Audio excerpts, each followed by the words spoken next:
అహంకారపూరితమైనటువంటి రాజకీయం జగన్మోహన్ రెడ్డిది. దాన్ని ప్రజలు తిప్పికొట్టారు. ఒక్కసారిగా ప్రజలు ఇచ్చినటువంటి ఈ తీర్పు నా జీవితంలోనే ఏనాడు చూడనటువంటి తీర్పు. అంతటి విరక్తి జగన్ సర్కార్ మీద ప్రజల్లో వచ్చింది, జగన్ మీద ప్రజల్లో వచ్చింది.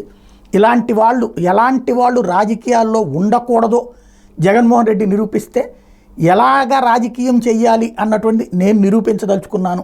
ఇది చంద్రబాబు గారు తాజాగా పెన్షన్ల పంపిణీ సందర్భంగా పెనుమాకలో చేసినటువంటి ఉపన్యాసం. జగన్ రాజకీయ సమాధి ఖాయం అన్నటువంటి తేల్చెప్పారు. కేవలం 11 సీట్లు ప్రజలు ఇచ్చారంటేనే పరిస్థితి అర్థం చేసుకోవచ్చు ఏ స్థాయిలో తనని తిప్పికొట్టారన్నటువంటిది, ఏ స్థాయిలో రాజకీయాలను దిగజార్చారన్నటువంటిది. ప్రజలలో ఈ స్థాయి వ్యతిరేకతకు కారణం జగన్ పరిపాలనా తీరు. అబద్ధాలు కోరుగా వ్యవహరించారు, ప్రతి అంశంలో అహంకారపూరితంగా వ్యవహరించారు. పెత్తందారీ విధానం అన్నటువంటిది వాళ్ళదే, మాది కాదు అంటూ ప్రజాసేవకులుగానే మేము ఉంటాం అంటూ, అదే సందర్భంలో రాజకీయాలకు సంబంధించి ఎలా ఉండకూడదు అన్నటువంటిది జగన్ని చూసి నేర్చుకోవాలి అన్నటువంటి పాయింట్ని చెప్పుకొచ్చారు.